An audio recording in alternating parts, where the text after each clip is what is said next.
Hello hi welcome to Kokila's kitchen. இன்றைக்கி நம்ம கிச்சனில் ஒரு சூப்பரான கல்யாண வீட்டு டிஃபன் சாம்பார் தான் பார்க்க போகிறோம். இது வந்து ஒரு ஷார்ட்ஸில் ஒரு மாஸ்டர் தான் செஞ்சார். ஒரு டக்குன்னு ஓடுனது, அதில் பட்டெல்லாம் சேர்த்து செஞ்சாங்க. ஸோ அதை பார்த்ததுமே எனக்கும் வந்து செய்யணுன்னு ஒரு ஆர்வம் ஆயிடுச்சு. ஸோ அப்படி செஞ்ச ரெசிபி தான் இது. வாங்க எப்படி செய்கிறதுன்னு பார்ப்போம். நம்ம தான் கல்யாண வீட்டு சாம்பார் எல்லா டைப் ஆஃப் மெத்தட் எல்லாமே ட்ரை பண்ணியாச்சு. எங்கள் ஊர் சைடு வந்து கும்பகோணம்ன்றதுனால தேங்காய் எண்ணெயில் வறுத்து தான் செய்வாங்க. சமையல் மாஸ்டரும் அப்படி தான் செய்வாங்க. ஸோ அந்த மெத்தடை, அதுக்கப்புறம் ரெகுலராக எப்படி செய்வாங்க எல்லாமே நான் போட்டாச்சு. நார்மல் இட்லி சாம்பார் நம்ம வீட்டில் எப்படி வைப்போம், கடையில் எப்படி வைப்போம் எல்லாமே பார்த்தாச்சு. ஸோ இது பார்த்ததுமே எனக்கு ரொம்ப ஆசையாக இருந்தது செய்யணுன்னு. ஸோ அதுதான் செய்கிறதுக்காக இன்றைக்கி எடுத்துகிட்டு வந்திருக்கேன். சின்ன டம்ளர் அளவு 1 டம்ளர் அளவு துவரம்பருப்பு எடுத்திருக்கேன். ஸோ துவரம்பருப்பை வந்துட்டு நம்ம வானலில் சேர்த்துக்கலாம்.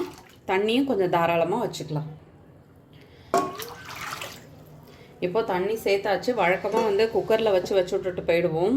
ஆனால் அவங்க வந்து ப்ராப்பராக டேரெக்டாக தான் வேக வைக்கிறாங்க. ஏன்னா மண்டபத்தில் செய்கிறவங்கலாம் குக்கர்லலாம் வைக்க மாட்டாங்க இல்லையா. அதனால் நான் எப்படி செஞ்சாங்களோ அதே மாதிரியே தான் பார்த்துட்டு செய்யலான்றதுக்காக தான் இந்த வீடியோன்றதுனால நான் டைரெக்டாகவே வேக வைக்கிறேன். இப்போ சின்ன கப்பால் 1 கப் தான் துவரம்பருப்பு சேர்த்துருக்கேன். இதில் கொஞ்சமாக நம்ம கட்டி பெருங்காயம் சேர்த்துக்கலாம். ஒரு சின்ன துண்டு கட்டி பெருங்காயம். இப்போ பருப்பு நல்லா வேகட்டும். பொதுவாகவே எல்லோரும் வந்து கல்யாண சாம்பார்னால் அதில் வந்து பூசணிக்காய் சேர்க்குறாங்க. இப்போ ஜாம்நகரில் நல்ல மழையாக இருக்குது, என்னால் போய் வாங்க முடியல. அதனால் நான் இருக்கிற காயை வச்சு தான் செய்ய போகிறேன். ஸோ என்கிட்ட வந்து கத்திரிக்காய், கேரட், உருளைக்கிழங்கு இருக்குது. ஸோ அதை வச்சு செஞ்சுக்கலான்ட்டு நான் இன்றைக்கே செய்ய ஆரம்பிச்சிட்டேன். எப்படி வருதுன்றதை பார்ப்போம். ஃபஸ்ட்டு பருப்பு நல்லா வேகட்டும். இதில் இப்போது 1 ஸ்பூன் அளவு ஆயில் சேர்த்துக்கலாம். பருப்பு இப்போது ஓரளவுக்கு பாதி வெந்துடுச்சு. இப்போ நம்ம கட் பண்ணி வச்சுருக்க காய் எல்லாத்தையும் இதில் சேர்த்துக்கலாம். நான் வந்து கத்திரிக்காய், முருங்கைக்காய், கேரட் எடுத்திருக்கேன். ஸோ வீட்டில் இது இருந்துச்சு, அதனால் அந்த காயை சேர்த்துக்கிட்டேன். இப்போது இது காய் வந்து நல்லா வேகட்டும். ஒரு 1/4 ஸ்பூன் அளவு மஞ்சள்தூள் சேர்த்துக்கலாம்.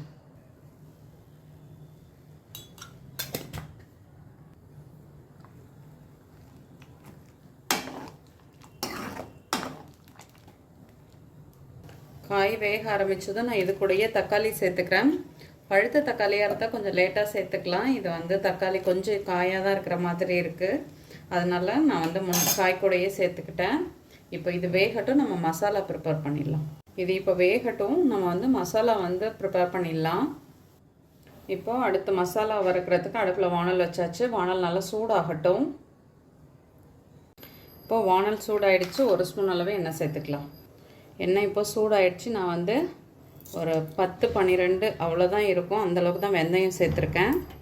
அடுத்து ஒரு கைப்பிடி அளவு சின்ன வெங்காயம்.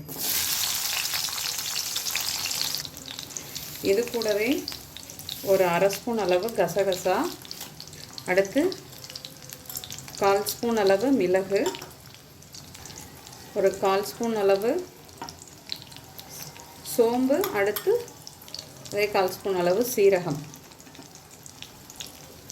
2 ஸ்பூன் அளவு தனியா,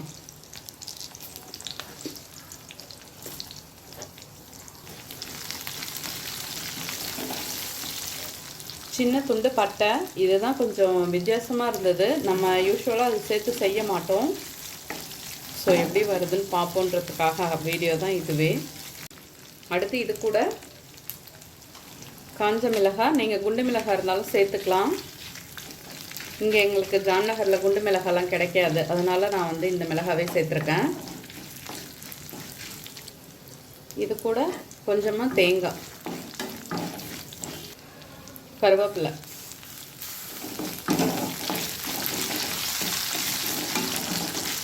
ஃபஸ்ட்டு இது எல்லாத்தையும் நல்லா வறுத்துக்கலாம். இது நல்லா வதங்கினதுக்கப்புறம் லாஸ்ட்டாக கொஞ்சமாக சாம்பார் தூள், நம்ம ரெகுலராக வீட்டுக்கு யூஸ் பண்ணோம்னா அந்த தூள் தான் நான் போட்டிருக்கேன். இப்போ இதை வந்து கேஸ் ஆஃப் பண்ணிவிட்டு நீங்கள் இதை போட்டுட்டு அப்படியே ஃபேனில் ஆற வச்சு மிக்சியில் அரைச்சி எடுத்துகிட்டு வர வேண்டியதுதான். இப்போ நான் ஆற வச்சுட்டு அரைச்சி எடுத்துகிட்டு வரேன். காய் இப்போது நல்லா வெந்துடுச்சு. ஆக்சுவலாக நான் இதில் சின்ன வெங்காயம் போட்டேன், சொல்ல மறந்துட்டேன். நீங்கள் வந்துட்டு காயோட சின்ன வெங்காயமும் சேர்த்துக்கோங்க.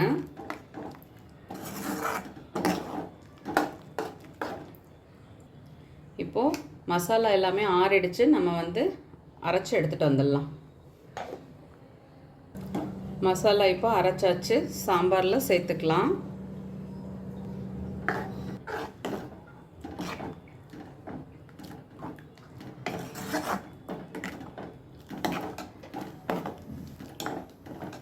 இது கொஞ்சம் கொதிச்சதும் நான் வந்து ஒரு 2 இன்ச் அளவு சின்ன நெல்லிக்காய் சைஸ் அளவு புளி எடுத்து ஊற வச்சுருக்கேன். அதுவும் இதில் வந்து கரைச்சி சேர்த்துக்கலாம். இது வரைக்கும் நம்ம இன்னும் உப்பு சேர்க்கலை. ஸோ வந்துட்டு சாம்பாருக்கு தேவையான அளவு உப்பு சேர்த்துக்கலாம்.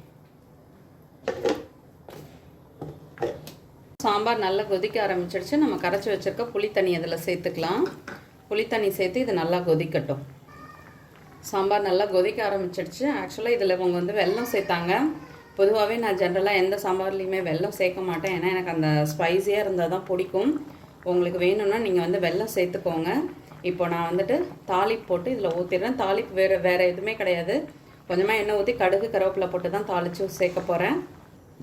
ஆக்சுவலாக அவங்க வீடியோவில் தாளிப்பு காட்டலை. பட் எனக்கு வந்து கொஞ்சம் தாளித்து போட்டால் நல்லாயிருக்கும்னு தோணுச்சு. அதனால தான் நான் தாளிப்பு போடுறேன். தாளிப்பில் வேறு எதுவும் இல்லை. ஒரு ஸ்பூன் எண்ணெய் ஊற்றிட்டு கடுகு கருவேப்பிலை போட்டு தாளித்து அப்படியே சாம்பாரில் சேர்க்குறது தான்.